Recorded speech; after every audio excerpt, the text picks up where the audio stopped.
Srimad Bhagavatam Purana Canto 1 Creation Chapter 1.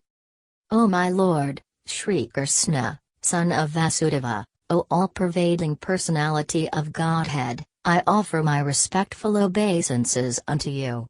I meditate upon Lord Shri Krishna because he is the absolute truth and the primeval cause of all causes of the creation, sustenance and destruction of the manifested universes.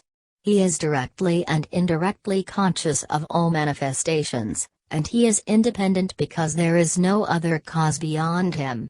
It is he only who first imparted the Vedic knowledge unto the heart of Brahmaji, the original living being. By him even the great sages and demigods are placed into illusion, as one is bewildered by the illusory representations of water seen in fire, or land seen on water. Only because of him do the material universes, temporarily manifested by the reactions of the three modes of nature, appear factual, although they are unreal.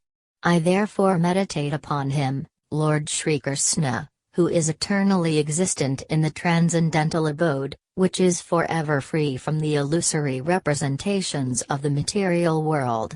I meditate upon him, for he is the absolute truth. Completely rejecting all religious activities which are materially motivated, this Bhagavata Purana propounds the highest truth, which is understandable by those devotees who are fully pure in heart. The highest truth is reality distinguished from illusion for the welfare of all. Such truth uproots the threefold miseries. This beautiful Bhagavatam, compiled by the great sage Vyasadeva, in his maturity, is sufficient in itself for God realization. What is the need of any other scripture? As soon as one attentively and submissively he nigamaras the message of Bhagavatam, by this culture of knowledge the Supreme Lord is established within his heart. O expert and thoughtful men, relish Srimad Bhagavatam, the mature fruit of the desire tree of Vedic literatures. It emanated from the lips of Sri Sukadeva Goswami. Therefore this fruit has become even more tasteful, although its nectarian juice was already relishable for all, including liberated souls.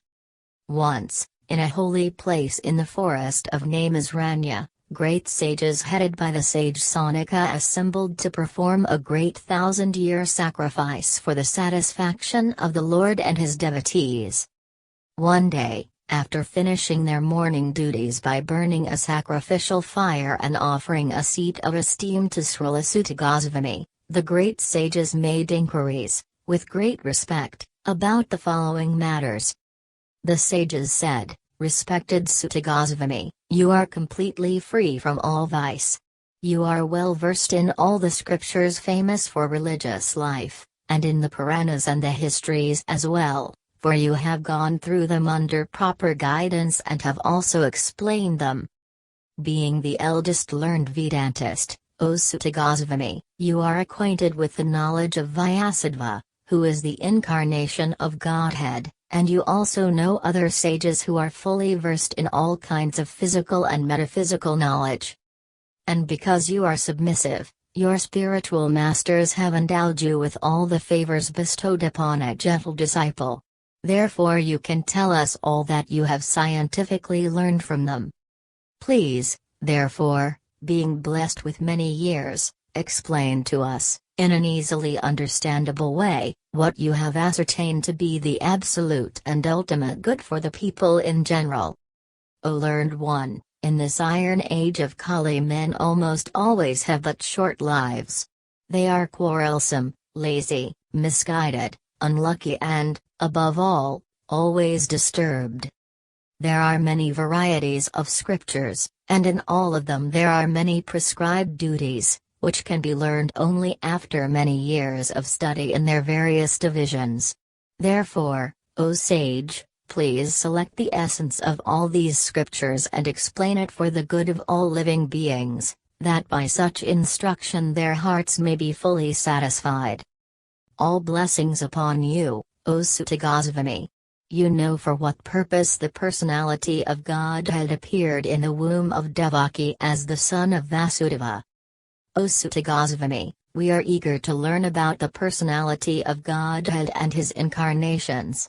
Please explain to us those teachings imparted by previous masters, Acharyas, for one is uplifted both by speaking them and by hearing them. Living beings who are entangled in the complicated meshes of birth and death can be freed immediately by even unconsciously chanting the holy name of Krishna, which is feared by fear personified. O Sutta, those great sages who have completely taken shelter of the lotus feet of the Lord can at once sanctify those who come in touch with them, whereas the waters of the Ganges can sanctify only after prolonged use. Who is there, desiring deliverance from the vices of the age of quarrel, who is not willing to hear the virtuous glories of the Lord? His transcendental acts are magnificent and gracious, and great learned sages like Narada sing of them. Please, therefore, speak to us, who are eager to hear, about the adventures he performs in his various incarnations. O wise Sutta, please narrate to us the transcendental pastimes of the Supreme Godhead's multi-incarnations.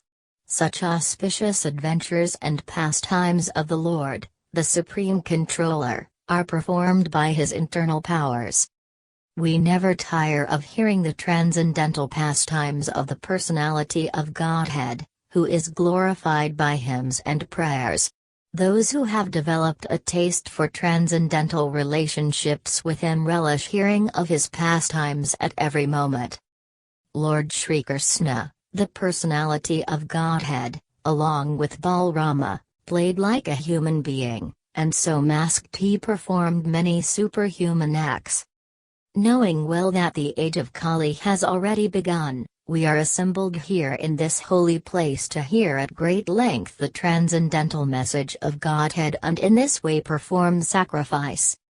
We think that we have met your goodness by the will of Providence, just so that we may accept you as captain of the ship for those who desire to cross the difficult ocean of Kali, which deteriorates all the good qualities of a human being. Since Sri Krishna, the Absolute Truth, the master of all mystic powers, has departed for his own abode, please tell us to whom the religious principles have now gone for shelter.